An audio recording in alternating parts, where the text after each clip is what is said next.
In 2005, the telecommunications industry was selling a specific vision of the future. Mobile networks were aggressively rolling out 3G technology, promising high-speed internet and real-time video calling straight from your pocket.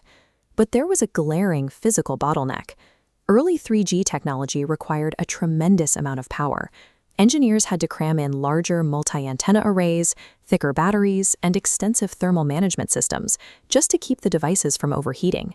The result of those engineering demands was a generation of massive, heavy slabs.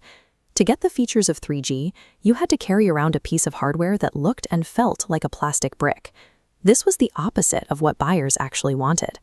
Consumers had spent the previous 5 years falling in love with small, sleek 2G handsets that easily vanished into their pockets.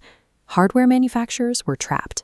Buyers demanded the high-speed features of a 3G network, but they rejected the scale of the hardware required to use it. Sony Ericsson responded with an internal project codenamed Mirai, the Japanese word for future. Released as the K600i, it was intended to prove that the age of oversized 3G hardware was over. Weighing just 105 grams, it featured a premium aluminum finish that tech critics immediately compared to the silver iPod mini. Its core proposition was simple. It delivered the full processing bandwidth of a 3G UMTS network, including a front-facing camera for face-to-face video calling inside a body no larger than a standard 2G phone. Shrinking a high-powered 3G engine into an ultra-compact chassis isn't magic. It requires a masterclass in spatial engineering, and it forced Sony Ericsson to make some highly aggressive trade-offs. To build the K600i, engineers had to densely pack an astonishing amount of hardware into an 18.9mm thick frame.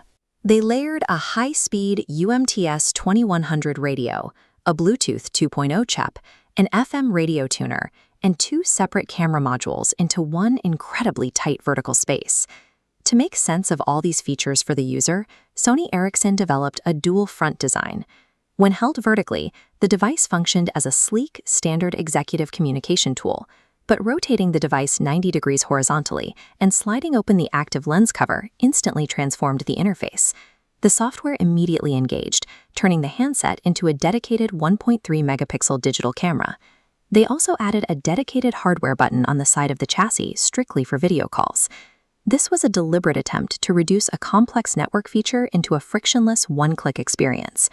Sony Ericsson successfully fit the core of a 3G network into a 2G form factor, but those strict spatial limits were about to demand a heavy toll. The first casualty of miniaturization was the keypad. To maintain a slim profile, physical buttons were tightly packed, making typing frustrating. A second permanent flaw saved motherboard space, omitting a memory card slot, restricting the user to exactly 33 megabytes of internal storage. This hard cap was a significant problem.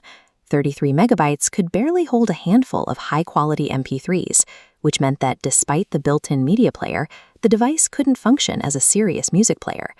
The final spatial compromise resulted in a strange array of ports.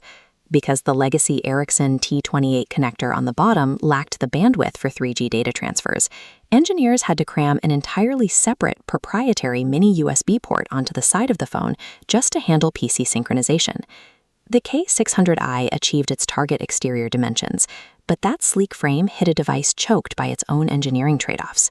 Even with those internal flaws, the K600i proved the physical concept of Project Mirai. It proved to competitors and consumers alike that high-speed visual communication didn't require carrying a plastic brick. It could be integrated into a sleek, everyday object. This specific architectural layout, pairing dual-front camera ergonomics with a high-resolution color screen, laid the groundwork for the Cybershot and Walkman series that dominated the later half of the decade.